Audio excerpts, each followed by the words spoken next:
Bismillahirrahmanirrahim. Assalamualaikum warahmatullahi wabarakatuh. Selamat pagi, salam sejahtera untuk kita semua. Semoga kita semuanya selalu dalam lindungan Allah Subhanahu wa taala.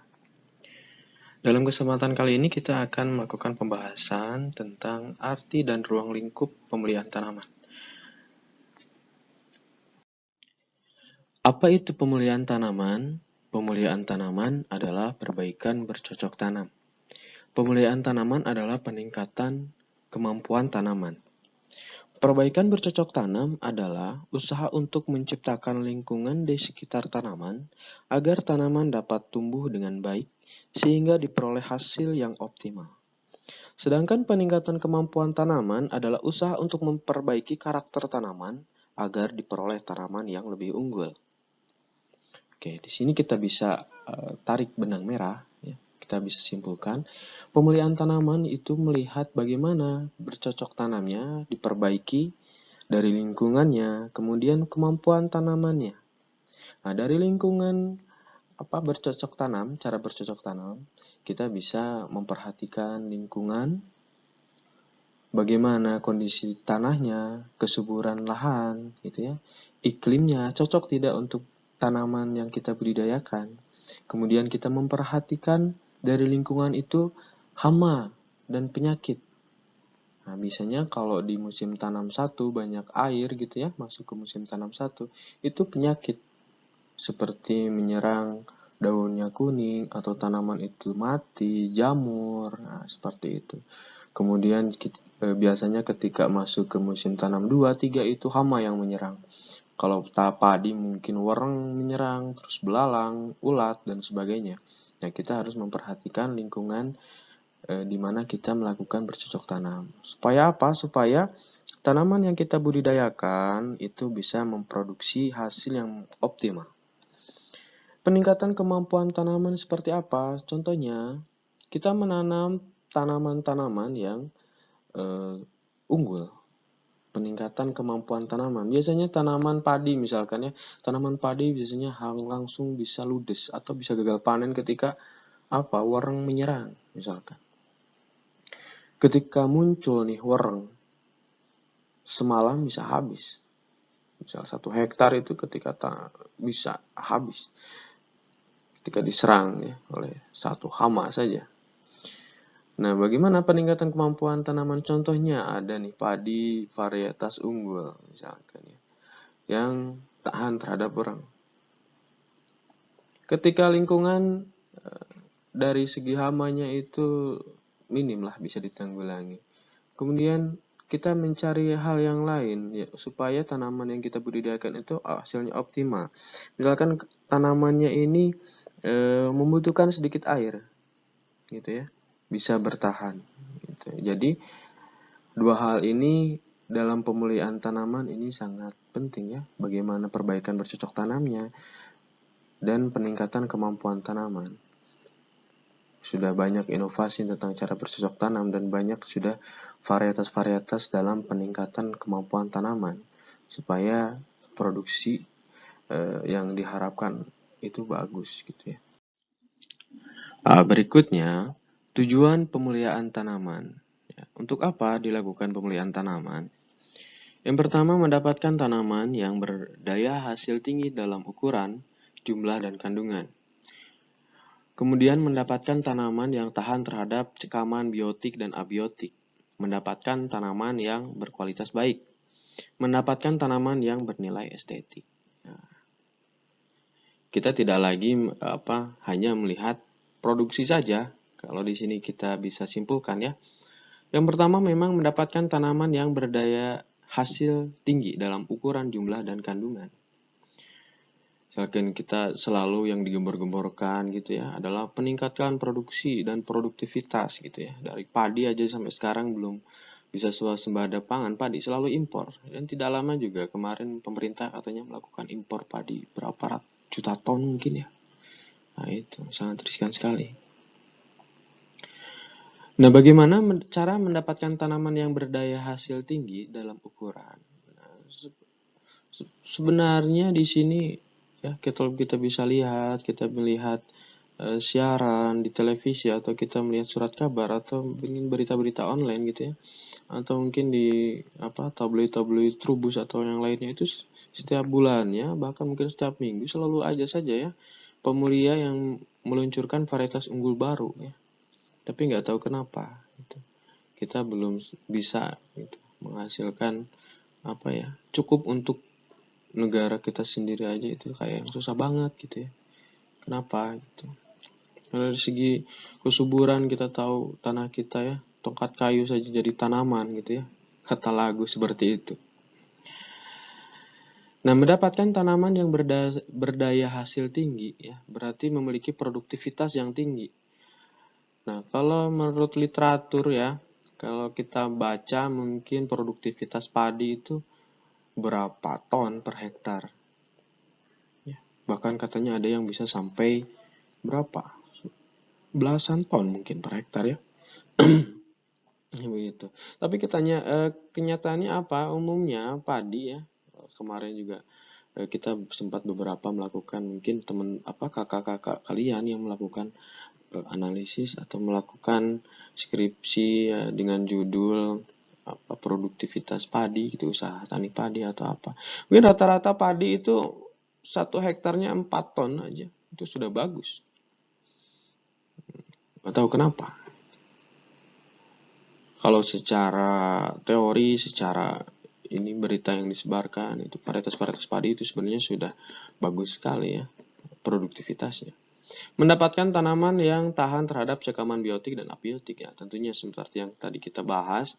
Di situ kita sudah banyak sekali varietas yang mengklaim bahwa varietas tersebut tahan terhadap hama-hama tertentu atau tahan terhadap lingkungan yang seperti apa. Oke. Jadi bagaimana cara mengembangkan tanaman yang tahan terhadap sekaman biotik dan abiotik. Mendapatkan tanaman yang berkualitas baik. Nah, tentunya di sini kita selain dengan kuantitas produksi. Nah, di sini tanaman harus berkualitas baik.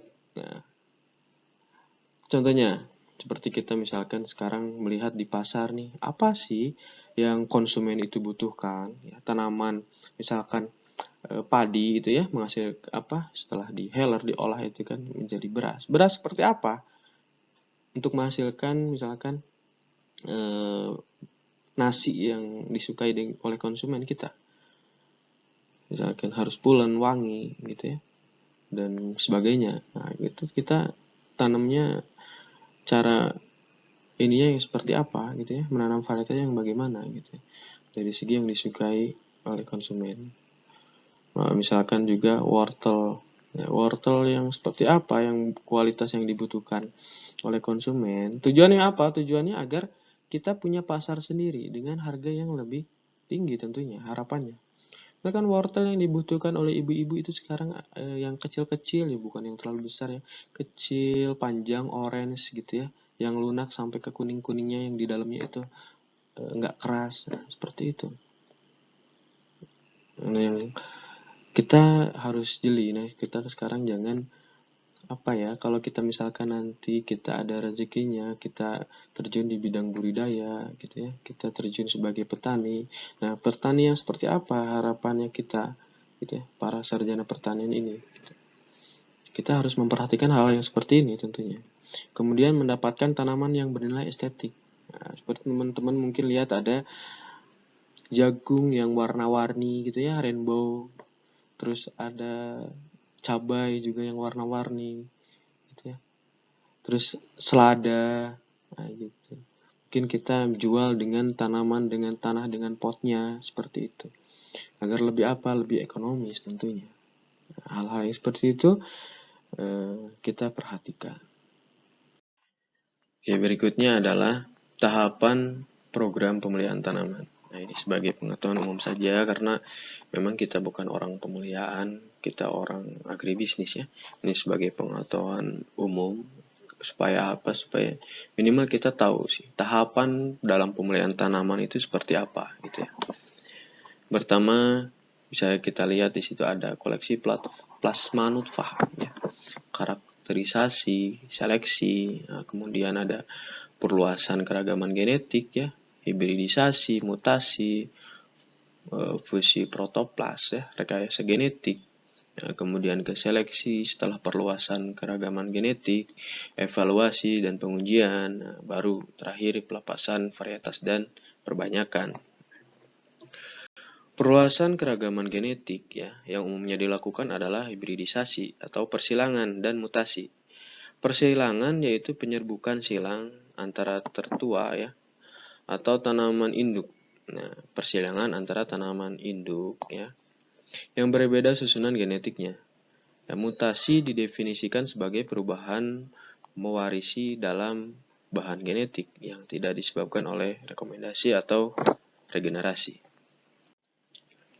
Dan akhir-akhir ini ya muncul teknologi baru untuk memperluas keragaman genetik yaitu fusi protoplas. Nah, di situ. Dan transformasi genetik atau transgenik ya. Fusi protoplas adalah upaya penyilangan sel somatik secara in vitro bagi persilangan antara genotip ya, spesies yang tidak bisa dilakukan secara konvensional dengan melibatkan organel sel tertentu. Fusi protoplas sendiri bertujuan untuk meningkatkan keragaman genetik tanpa hibridisasi seksual. Teknik ini berpeluang merakit satu tanaman dari spesies berbeda.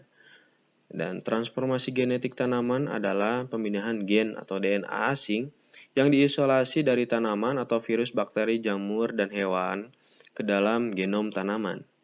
Gen tersebut dapat menampilkan karakter yang disandinya pada tanaman yang mengalami transformasi tersebut. Setelah perluasan keragaman genetik, langkah selanjutnya adalah seleksi. Ya.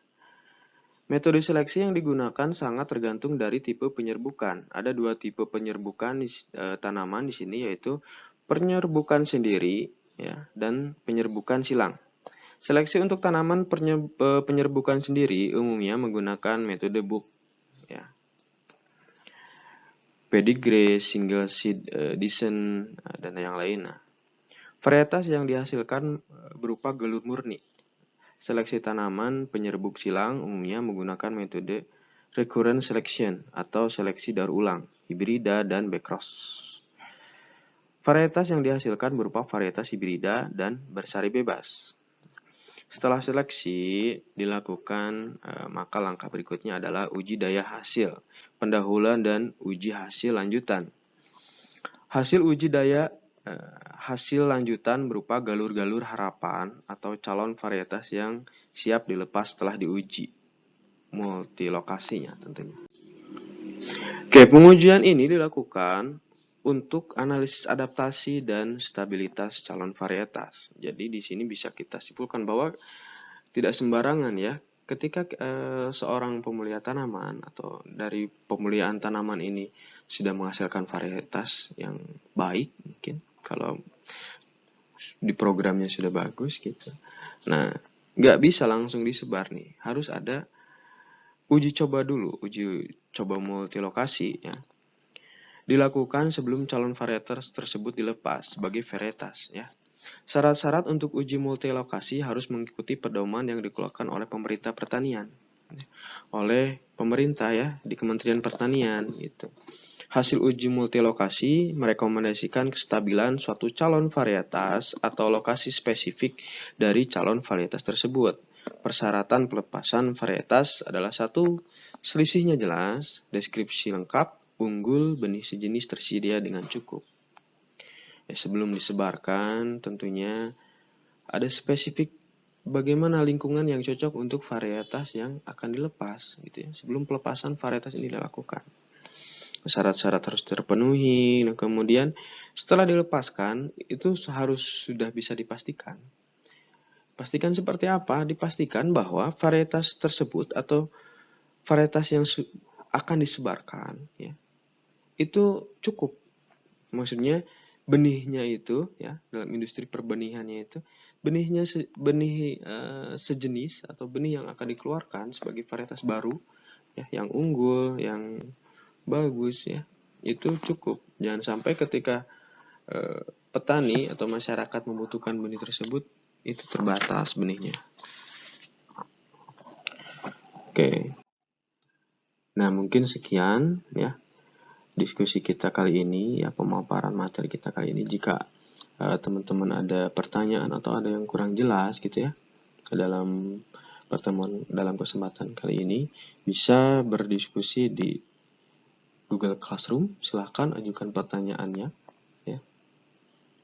Silahkan tuliskan nama dan NIM kelas gitu ya, terus ajukan pertanyaannya. Nah, nanti kita bisa berdiskusi lanjut di Classroom.